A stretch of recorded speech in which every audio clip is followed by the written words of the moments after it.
Bienvenue à tous sur Paroles croisées. Ce podcast vise à sensibiliser et informer les étudiants et professionnels de santé sur les violences conjugales. Ce projet a été réalisé par 3 étudiantes de master de psychologie clinique et psychopathologie plurielle sous la supervision de Monsieur Didier Assier, enseignant-chercheur à Nantes Université.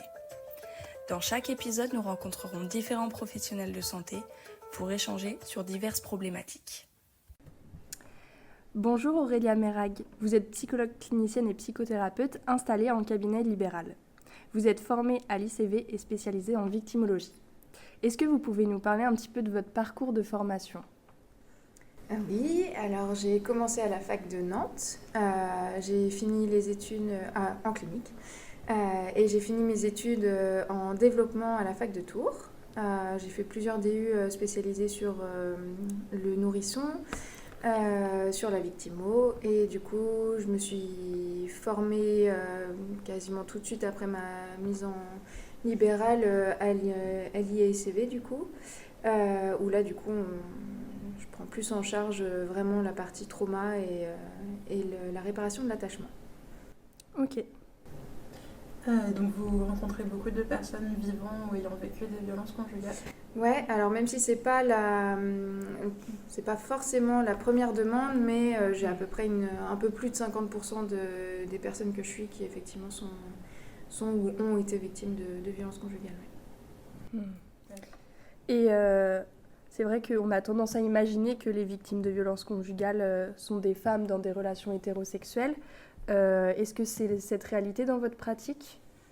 Alors, c'est une majorité des cas, effectivement. On peut retrouver des études d'ailleurs de l'OMS qui a fait qui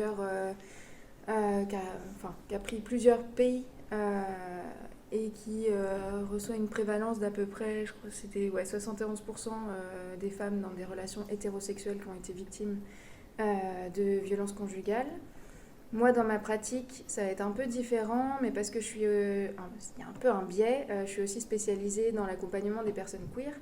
Okay. Donc, j'ai aussi des personnes queer qui ont vécu des violences conjugales, donc en dehors des relations hétéros, avec parfois effectivement des femmes qui sont autrices de violences aussi, même si je le rappelle quand même, la majorité des cas, c'est de violences des hommes faites aux femmes. Oui. Et vous nous disiez qu'en général, ce n'était pas la première demande des violences. Comment ça arrive Alors, ça va être en fonction de la dissociation des personnes qui arrivent. On va avoir plusieurs demandes.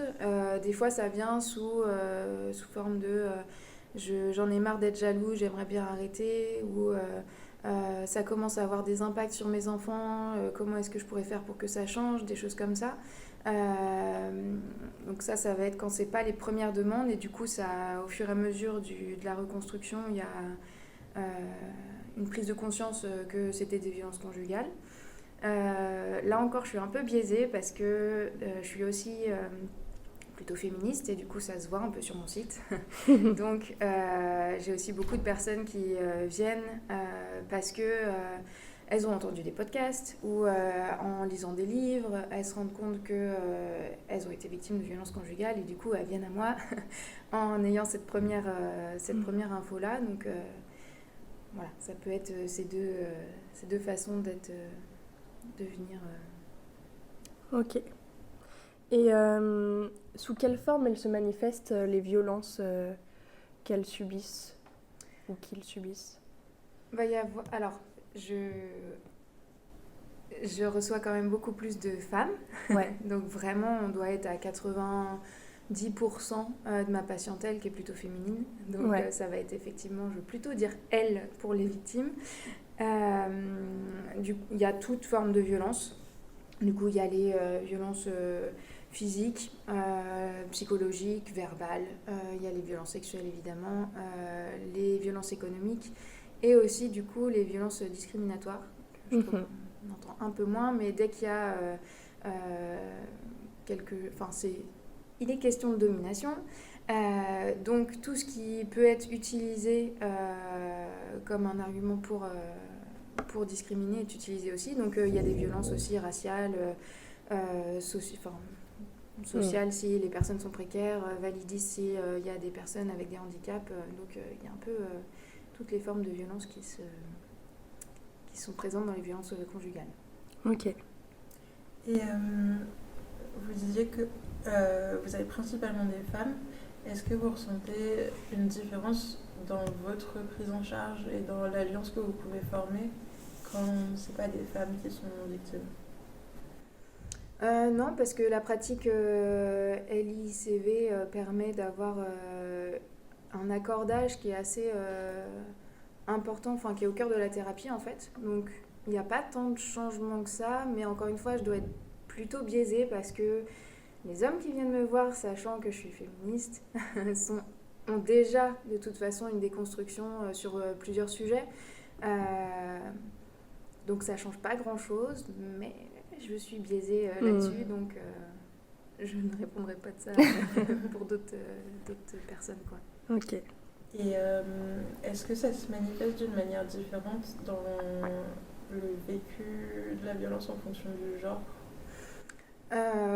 Alors, pour les personnes transgenres, oui, parce que du coup, c'est aussi une minorité. Donc, dans ce sens-là, il y a en plus des violences sur l'aspect transphobie. Sinon, ça va vraiment dépendre de des personnes et du contexte, en fait. Si on est sur un couple hétéro et que c'est la femme qui est autrice et du coup l'homme qui est victime de ces violences-là, ça va être des fois sous forme de si lui a moins de revenus par exemple. Donc c'est de toute façon une minorité et ça se passe là-dessus. Au-delà de ça, il n'y a pas beaucoup de différence. Tous les mécanismes des violences sont utilisés de la même façon. Ok. Est-ce que vous retrouvez des similarités dans le parcours de vie de vos patients ou dans leur profil clinique ? Pas tout à fait. Alors, pas dans les profils, parce que du coup, tous les profils peuvent être représentés. Par contre, il va y avoir des similitudes dans les processus que les victimes vont mettre en place pour, alors je vais mettre des guillemets, s'adapter aux violences. Donc ces similitudes-là, oui, mais pas tant dans les profils. Ok. Et donc ces similitudes, ce serait quoi par exemple ? Alors la plus grande, ça va être la dissociation, sous plusieurs formes. Avec des recours à des conduites dissociantes aussi. Il y a beaucoup, alors ce qui est en lien, mais la remise en question de ses propres ressentis, avec les minimisations, des normalisations des violences aussi.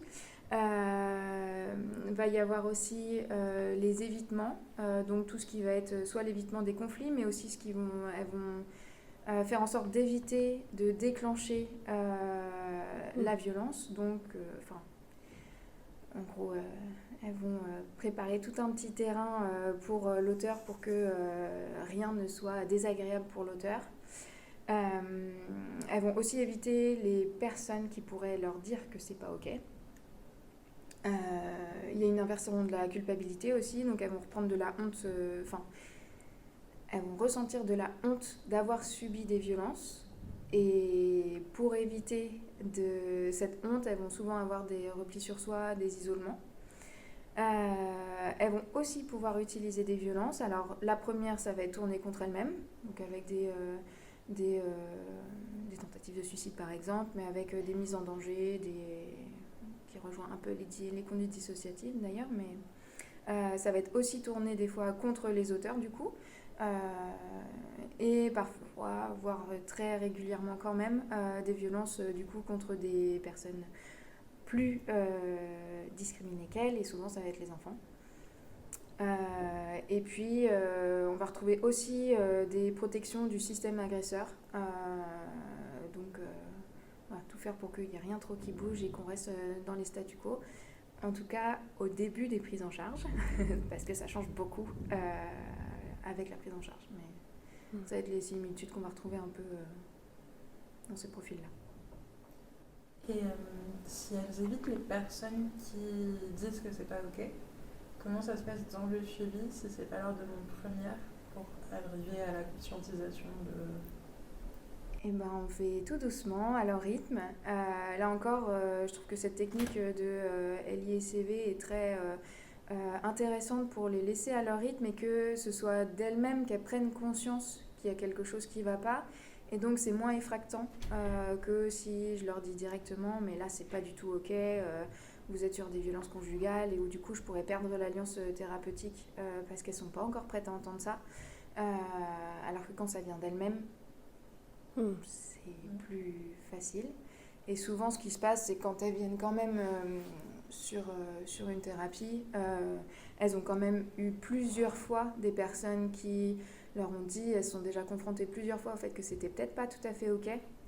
Donc, voilà, c'est encore un peu différent que si j'étais médecin et que c'était la première fois qu'elles entendaient que c'était pas OK. Voilà. Donc, c'est un peu biaisé aussi. Mais, Ok. Si parfois elles perpétuent des violences elles-mêmes, il y a quelle place de la culpabilité dans le suivi? alors, très importante, Ouais. parce que si elles sont autrices, c'est la culpabilité qui est l'émotion la plus juste par rapport à ça. Donc derrière, on va faire en sorte que ce soit pas tellement présent que ça les dissocie. Donc on va faire en sorte qu'elles retrouvent de la sécurité interne par rapport à cette culpabilité et puis qu'elles puissent l'utiliser du coup pour aller faire de la réparation. De manière très globale, ça va souvent être par rapport à leur enfant. Donc on va un peu travailler ce lien avec leur enfant pour qu'elles modifient un peu ce lien-là, qu'elles viennent réparer ce qui s'est passé dans leur relation. Et souvent du coup c'est quelque chose qui est très moteur et qui est très efficace par la suite dans pour qu'elles retrouvent de la sécurité interne en tout cas. Et quand c'est en réaction pour se protéger, souvent il n'y a pas de culpabilisation avec ça. Okay. Est-ce qu'il y a de la culpabilité d'être soi-même victime? Vous parliez de honte.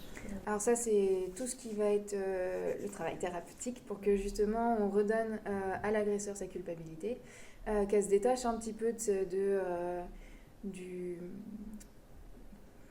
récit qui est fait par l'auteur et qu'elles puissent retrouver elles-mêmes leur propre vécu et comment est-ce qu'elles viennent raconter leur histoire.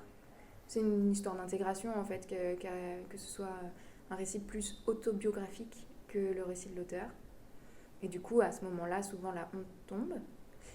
Il y a autre chose aussi, c'est que régulièrement, quand il y a de la honte, et c'est régulièrement le cas de toute façon quand il y a des violences conjugales, c'est que les violences, elles ont souvent commencé... Alors, pas les violences conjugales, mais c'est des personnes qui ont souvent vécu des violences déjà précoces, donc dans leur histoire précoce, en tant qu'enfant, souvent dans leur famille, avec un continuum en fait des violences où souvent ça a continué au collège-lycée, dans leurs premières expériences aussi, soit sexuelles, soit amoureuses. Donc la honte, c'est quelque chose qu'on va plutôt aller retravailler quand on fait un travail plus profond de réparation des expériences précoces, quoi. Ok. Est-ce que vous pouvez nous parler de l'ICV du coup? Ouais. Alors, l'ICV, c'est du coup une technique, c'est une psychothérapie du trauma qui a été développée par Peggy Pace, qui est américaine, dans les débuts des années 2000 et qui a été ensuite en France développée par Johanna Smith et Catherine Clément. Vous pouvez regarder sur le site, d'ailleurs je vous conseille d'aller voir le site où il y a toutes les références, toutes les ressources si ça vous intéresse plus. C'est du coup, l'objectif en tout cas, c'est l'intégration neuronale. Et du coup, ça va se baser sur plusieurs concepts. Le premier, du coup, ça va être l'accordage. Et donc l'accordage, c'est le lien entre le thérapeute et le patient. Qui est basé sur plusieurs concepts là aussi, donc la théorie polyvagale, la fenêtre de tolérance et puis toute la théorie de l'attachement. Derrière, il y a la ligne du temps. Ça, c'est l'outil qu'on va utiliser thérapeutique du coup. Ça permet d'intégrer notamment les interactions précoces, puisqu'on commence la ligne du temps au jour de la naissance. Et puis, quand on travaille spécifiquement sur le trauma, j'y reviendrai, on va permettre de circonscrire l'événement dans le lieu, dans le temps, et du coup de le réintégrer dans la mémoire autobiographique. Et le troisième concept qu'on utilise, du coup, c'est la répétition. Alors là, c'est en lien avec la neuroplasticité cérébrale, et qui permet du coup aux différentes aires cérébrales de se connecter les unes aux autres et du coup de fonctionner comme un tout. Voilà, donc ça va être les concepts. Encore une fois, je vous invite à aller regarder plus précisément sur le site où il y a toutes les références.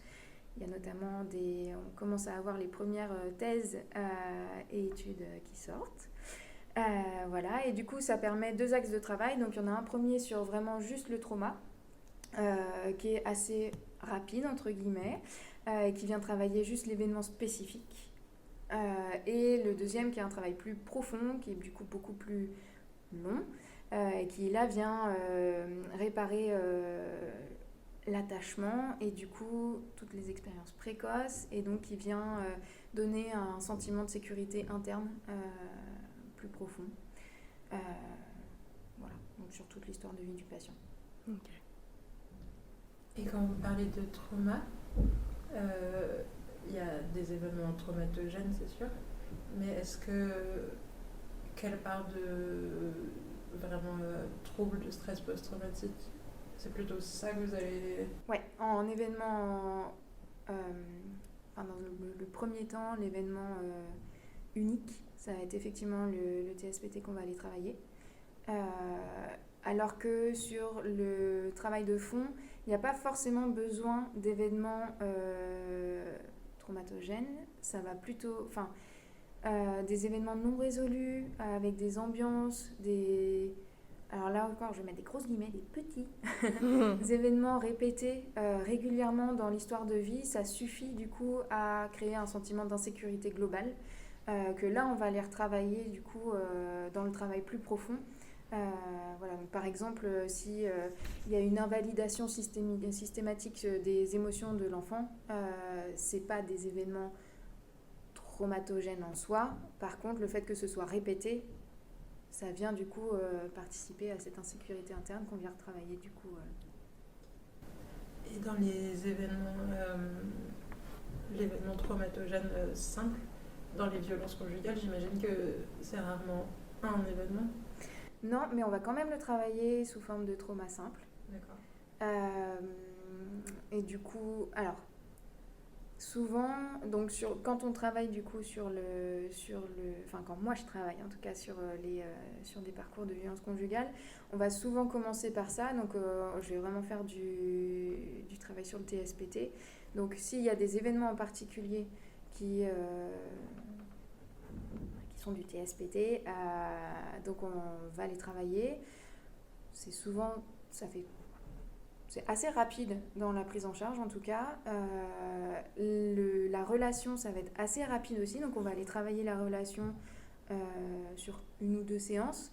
Et en fait, souvent, ce qui va se révéler derrière, alors en fonction des personnes, parce qu'il y a des personnes, ça leur suffit amplement de travailler là-dessus. Du coup, ensuite, leur demande est répondue et donc on arrête le suivi.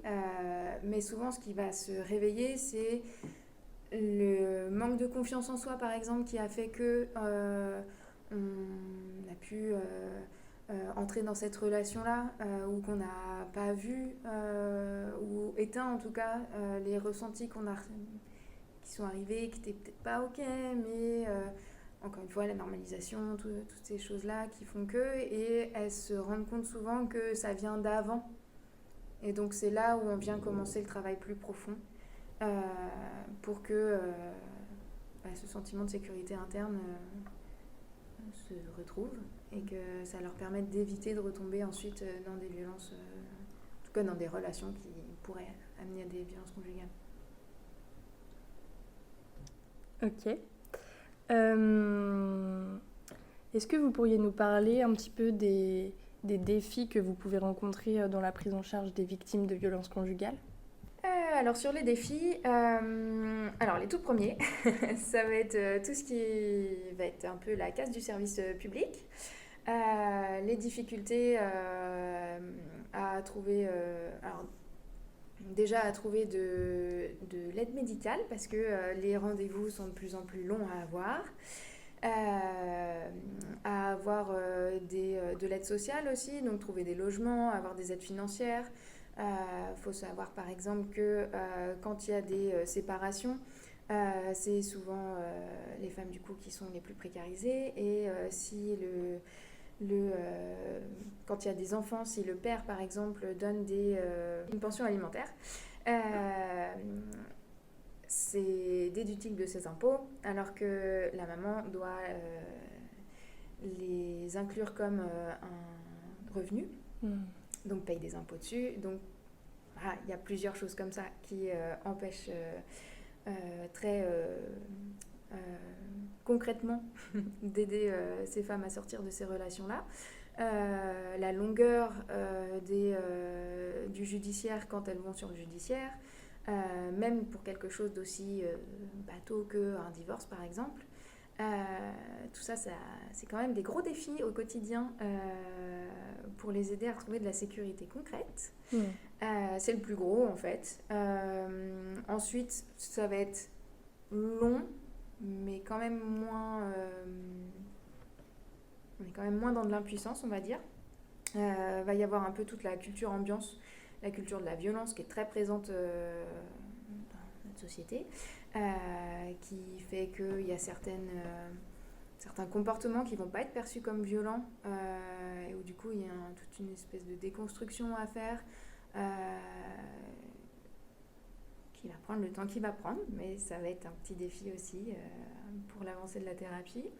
Il va y avoir aussi cette espèce... Alors, là encore, c'est juste sur les débuts de la prise en charge, mais il y a une espèce, des fois, d'addiction, entre guillemets, à la dissociation, qui font que de temps en temps, elles vont revenir vers la relation violente, parce que ça les dissocie et c'est plus, entre guillemets, c'est perçu comme plus sécure, parce qu'en fait, ça endort, donc on ressent moins. Et là encore, c'est juste le début de la thérapie, parce que vraiment, cette thérapie-là permet d'avoir une sécurité interne qui permet petit à petit d'éviter ce truc-là, vraiment à leur rythme. Voilà. Je crois que c'est les principaux défis. Justement, tout à l'heure, on parlait qu'il y avait différents types de violences. Est-ce qu'il y a un type particulier qui est plus difficile à conscientiser par les victimes, à considérer que c'est de la violence ? Les violences économiques, on en parle un peu moins. Donc, c'est pas tant à conscientiser, mais c'est plus des surprises. Les violences systémiques, du coup, parce qu'elles sont pas que en lien avec la violence conjugale. C'est quelque chose qu'elles vont souvent retrouver en dehors aussi du couple. Et en fait, ce qui est le plus résistant, je sais pas trop comment dire ça, le plus difficile à conscientiser, ça va être surtout l'entourage qui protège ce système-là, en fait. De se rendre compte des mécanismes que les uns les autres ont pour le statu quo. C'est ce qui va être le plus difficile et ce qui est le plus logique, en fait, puisqu'on est des êtres sociaux. On s'aide les uns des autres pour permettre l'intégration, par exemple.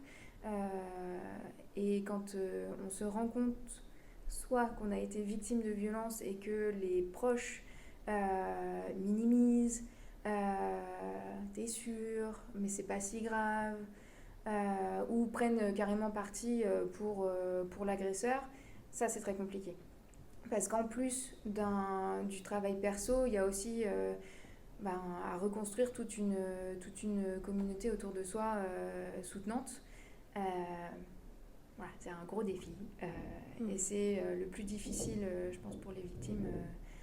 Encore une fois, c'est un peu biaisé parce que en thérapie, j'arrive quand même un peu après quand même souvent les prises de conscience ou le tout début. Donc c'est le plus gros défi que je vois moi dans les thérapies. Et est-ce que vous faites toujours des entretiens individuels ou est-ce que ça vous arrive d'amener des gens du système, soit ces personnes qui vont ramener un peu la violence dans la normalité, ou alors les enfants qui ont peut-être été victimes aussi? Alors moi, je ne vais pas recevoir les enfants. Par contre, je vais réorienter beaucoup. Je vais refaire un petit point là-dessus d'ailleurs. Je ne vais pas non plus prendre en charge les couples. Je sais que j'ai des collègues qui vont le faire. Je pense quand même que pour qu'il y ait le couple qui soit pris en charge, il faut quand même qu'il y ait une conscientisation des deux côtés et que c'est un peu particulier dans ce sens-là. Enfin, ça va être des violences conjugales un peu plus particulières, dans le sens où ça va être souvent contextualisé différemment. C'est quand même très peu le cas, en fait. La plupart du temps, les hommes ne sont pas du tout OK pour faire un travail sur soi là-dessus. Ça va plutôt être par obligation. Parce qu'ils se retrouvent, ce qui est rarement le cas encore une fois, mais parce qu'ils se retrouvent sans plus personne pour leur permettre de rester dans cette violence. Donc, de fait, ils vont venir en thérapie à ce moment-là, mais pas spécialement parce qu'ils ont conscientisé que c'était pas OK ce qu'ils ont fait. Donc, rarement, il y a les couples. Dans les personnes de l'entourage, je vais plutôt pouvoir proposer des ressources que du coup mes patientes peuvent leur donner. Je vais aussi réorienter parce qu'il y a plusieurs assos à Nantes qui font du super job là-dessus. Et puis il y a beaucoup de ressources aussi, et si ces personnes-là, parce que souvent encore une fois on est vraiment sur une culture de la violence qui est très très présente, donc les personnes qui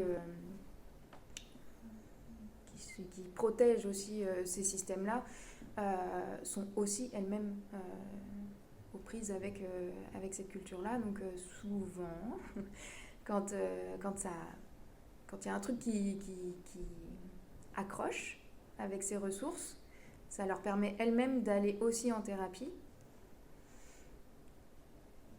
Je vais quand même le dire parce que c'est important, mais c'est quand même rarement le cas. C'est souvent des personnes qui vont plutôt s'éloigner des patients, mais en fait les patients s'éloignent aussi de ces personnes-là parce que c'est pas soutenant, parce que ça participe pas à leur sécurité non plus interne. C'est pas des relations qui sont très profondes, quoi. Donc, mais ça met du temps. Et ces assos qui vous réorientez, c'est quels assos? Alors ça va dépendre beaucoup. Pour le côté juridique, je vais réorienter vers le CIDFF. Je vais réorienter vers Citadelle aussi. Il y a, alors, à Citadelle, mais aussi en dehors, il y a l'asso SOS Inceste et Victimes de violences sexuelles. Voilà, c'est souvent vers ça que je vais réorienter, et derrière, voilà, plusieurs. Et vous travaillez en réseau avec ou Alors, pas assez. Je me contente souvent de réorienter parce que malheureusement, j'ai pas le temps. Mais ce serait vraiment bien. Par contre, je vais beaucoup plus réorienter vers des collègues du coup de LI et CV aussi.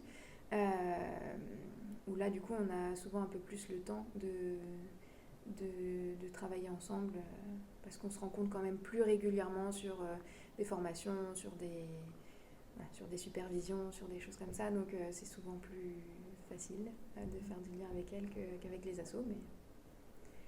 Et du coup, si je peux refaire un petit point sur les enfants, là où c'est très important. Alors moi, je les prends pas en charge parce que j'ai pas le temps, pas l'espace non plus. C'est des prises en charge qui sont assez demandeuses en temps. Mais c'est très important, effectivement, parce que les enfants sont aussi victimes des violences conjugales. Pour plusieurs raisons. Déjà, leur cerveau n'est pas mature. Et notamment quand ils sont très petits, il faut savoir que souvent les violences conjugales, c'est un continuum, mais elles accélèrent, ou en tout cas il y a une explosion souvent à la première grossesse, enfin pendant les grossesses en fait. Du coup, dès leurs premières expériences vraiment très précoces, c'est des enfants qui subissent du coup.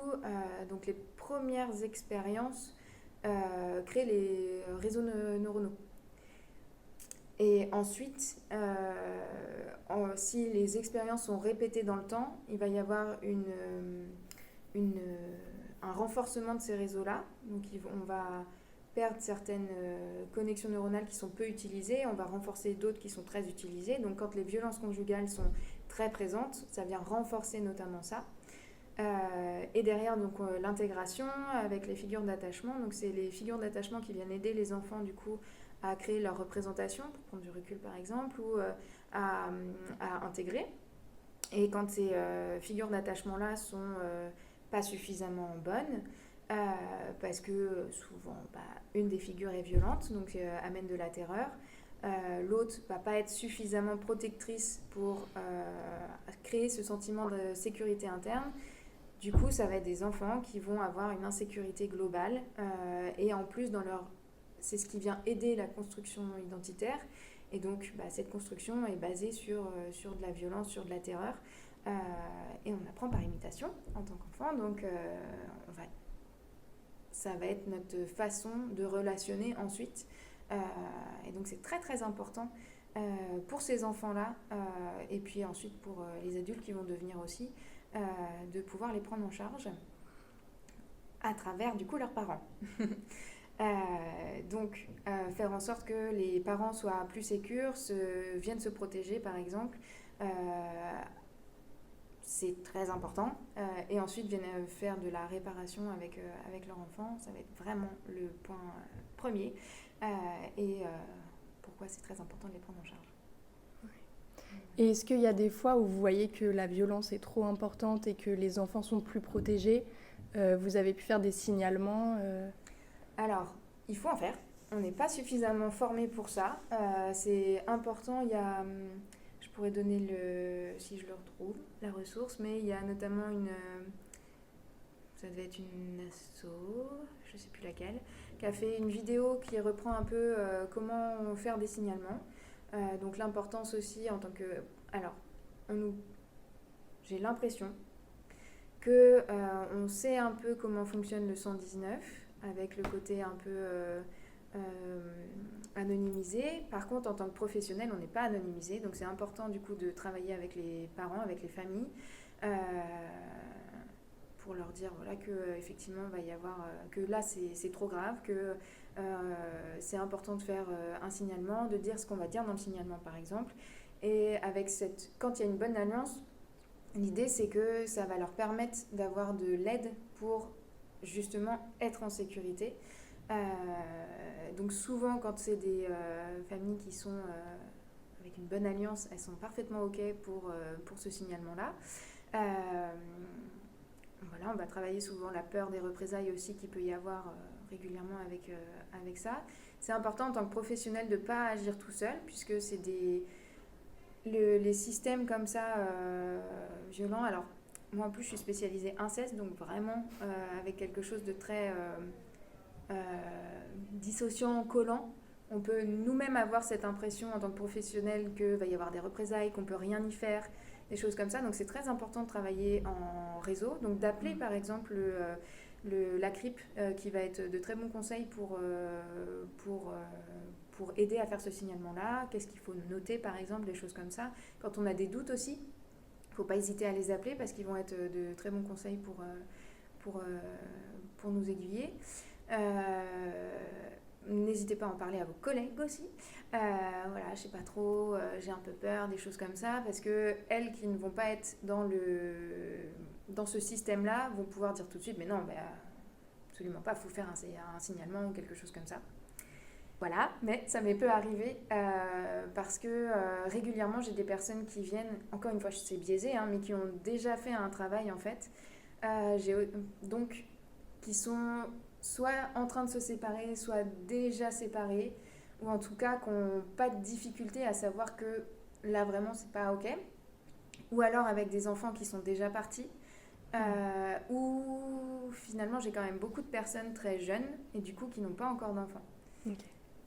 Donc personnellement j'en ai très peu fait parce que encore une fois ma patientèle est ce qu'elle est et donc c'est assez biaisé là-dessus. Mais... Ok. En tant que psychologue, c'est quoi votre place dans les démarches judiciaires? Est-ce que vous devez faire des écrits, aider dans certaines procédures, ou est-ce que c'est plus aider la personne à elle-même gérer ses... Alors dans l'ordre, je vais déjà les réorienter vers le CIDFF par exemple ou des avocats pour qu'elles aient toutes les infos disponibles pour leurs droits, ce qu'elles peuvent faire, ce qu'elles peuvent pas. Je vais pas tellement conseiller, je vais pas pousser en tout cas à ce qu'il y ait des démarches juridiques particulières parce que voilà, le système judiciaire est ce qu'il est, donc ça peut être très violent aussi. Donc si elles en ont envie, je les accompagne, mais je vais pas du tout les pousser vers ça. Alors c'est ma posture, ça veut pas forcément dire que c'est forcément la chose à faire et elle pourra se modifier en fonction des avancées ou des modifications judiciaires aussi. En tout cas, quand elles veulent aller sur du judiciaire, donc plutôt des plaintes, on va pas forcément parler juste des divorces, même si du coup je vais les suivre aussi là-dessus, mais sur des plaintes, donc après les avoir réorientées pour avoir les infos, le travail avec le TSPT du coup, ça va être aussi la base souvent de leur écrit pour la plainte. À Nantes, on a quand même à Valdec là,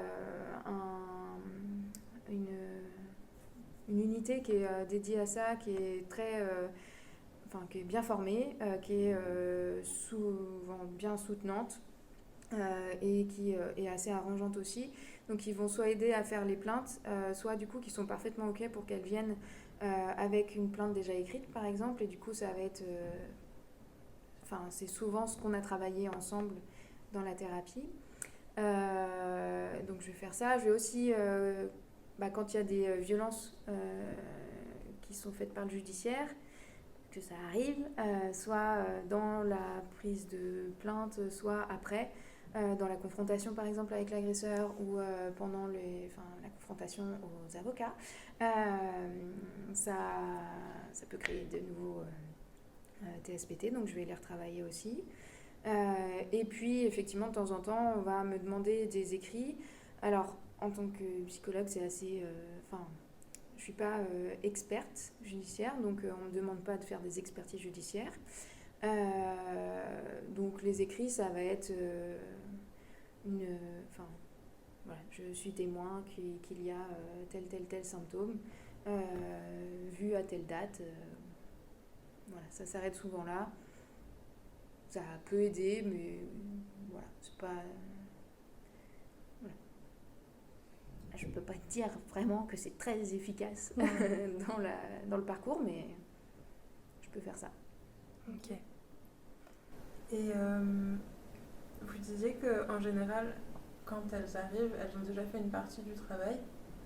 Est-ce que vous arrivez à identifier comment ce travail commence de leur côté?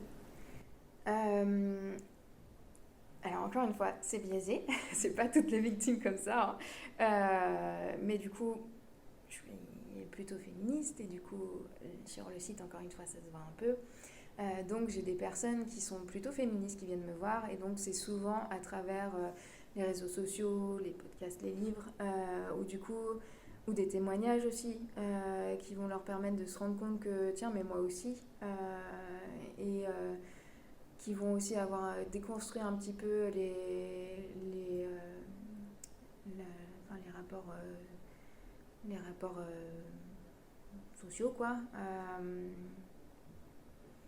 Donc il y a un peu de ça. Ça va être aussi des fois avec pour les personnes un peu plus âgées, va y avoir des proches qui leur ont dit plusieurs fois que c'était peut-être pas ok, des choses comme ça. Et ça y est, les enfants sont partis de la maison, donc elles peuvent un peu plus se poser. Et du coup, elles viennent déjà, voilà. Elles vont pas mettre le mot violence conjugale, mais elles vont dire que bon, il y a peut-être des choses à travailler parce que je sais pas trop si, mais donc c'est pas une découverte non plus, c'est pas une grosse découverte. Je sais pas si ça répond à la question. Mais en tout cas, du coup, il n'y a pas déjà eu un suivi thérapeutique avec une autre personne avant. Ça peut être le cas. Ça va dépendre des personnes avec qui vous trouvez, enfin des techniques en fait. Parce que, alors, il y a certaines personnes du coup qui vont essayer des techniques qui vont juste pas leur correspondre et qui du coup viennent me voir parce que moi je suis thérapeute LI et ICV et qui va peut-être des fois plus leur correspondre que par exemple le MDR qui est très efficace aussi sur le trauma. Ou alors qui vont avoir commencé un travail avec des psychologues mais qui n'ont pas de technique thérapeutique et qui du coup ça leur a permis de voir effectivement qu'il y a des choses à aller travailler et qui viennent du coup me voir pour une technique thérapeutique. Voilà, j'ai envie de dire que c'est quand même la majorité des cas maintenant, mais les plus anciennes ont souvent des histoires avec des thérapeutes psychanalytiques. Alors, je ne vais pas toutes les mettre dans le même panier, mais dans mon expérience, il y a quand même beaucoup de choses qui ont renforcé plutôt la minimisation ou la culpabilisation, des choses comme ça, avec ces approches-là, et du coup, qui vont effectivement avoir retardé un petit peu leur sortie de trauma, quoi. Voilà, bon, je mets des... Voilà. Encore une fois, c'est biaisé, hein. Je vois des personnes qui ont cette expérience-là, donc... Ok. Et est-ce que vous remarquez un impact de l'actualité sur le vécu des victimes? Par exemple, avec les procès très médiatisés de Mazan, ce genre de choses? Ouais, alors oui, beaucoup. Alors, parfois, c'est ce qui va faire le déclencheur de la prise en charge, en fait, parce que, mais moi aussi. Et quand elles sont déjà en suivi, effectivement, ça va appuyer sur des choses, donc ça va déclencher voilà, des retours de souvenirs, des levées de mémoire traumatiques, des choses comme ça, ou alors ça va être des angoisses par exemple à lire la défense des auteurs par exemple. Donc oui, c'est vraiment dès qu'il y a une médiatisation comme ça, effectivement régulièrement, ça se voit dans les thérapies, ouais. Pas forcément mal, hein, mais... Oui. Ok. C'est plus personnel, mais comment est-ce que vous êtes arrivé à travailler sur ce genre de sujet? Alors, en clinique, du coup, quand j'étais en études, il y avait régulièrement des histoires de violence dans leur anamnèse. Et j'avais cette impression que c'était pas suffisamment mis en avant pour expliquer les symptômes qui sont quand même très psychotraumatiques. Du coup, je suis allée faire du bénévolat chez SOS Inceste, où là, du coup, il y a eu quelque chose de l'ordre d'une espèce d'évidence de voilà, c'est effectivement là où ça commence, donc dans cette ambiance familiale qui crée quand même quelque chose de très insécure. Du coup, c'est pour ça que je me suis réorientée ensuite en développement, parce que le travail en silo en psycho en France est un peu bizarre. Donc je suis allée plutôt en développement. Je crois que ça a changé entre-temps, hein. C'était à mon époque, mais donc je suis allée en développement où là j'ai été un peu plus baignée dans la théorie de l'attachement, qui vient quand même beaucoup plus expliquer ensuite les symptômes qu'on voit en tant qu'adulte. Et puis du coup c'était plutôt logique d'aller continuer dans cette voie-là du trauma et de l'inceste. Le travail sur l'inceste qui est un peu particulier, qui est pas... il y a vraiment des mécanismes qui sont un peu plus particulier que les violences conjugales, que les violences sexuelles. Il y a des trucs en plus dans l'incestuel, dans l'ambiance un peu que ça crée dans ces premières années de vie, dans cette ambiance interne aussi qui va être chez les victimes. Voilà. Et c'est important qu'il y ait des thérapeutes qui prennent ça en charge parce que c'est très sous-évalué, je pense. Par rapport à la théorie de l'attachement, est-ce qu'il y a des profils d'attachement qui reviennent plus souvent dans les victimes? Alors, forcément tous les insécures. Je suis pas bien sûre que les profils sécures viennent me voir moi. Ce qui ne veut pas dire qu'on ne peut pas les voir en thérapie parce qu'effectivement il peut y avoir des événements traumatogènes qui n'ont rien à voir, mais on les croise quand même très peu en thérapie. Dans les insécures avec l'inceste, il y a énormément d'attachements désorganisés, ce qui paraît logique là aussi. Et puis après, un peu comme les statistiques, dans les statistiques, il y a plus au niveau des insécures, d'insécures évitants, je crois.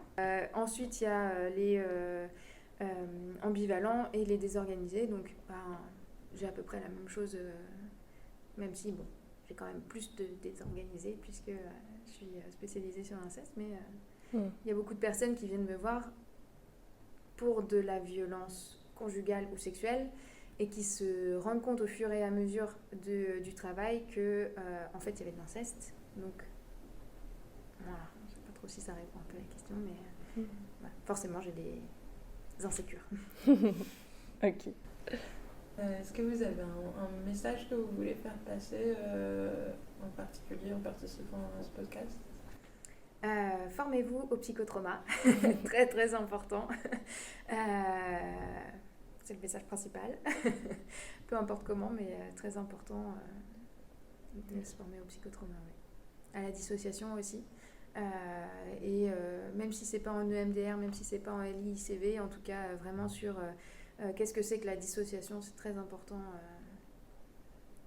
pour les permettre, et la théorie polyvagale du coup, pour les permettre au moins aux patients de rester dans leur fenêtre de tolérance et de ne pas pousser sur des choses qui sont au-delà de leur rythme, très important.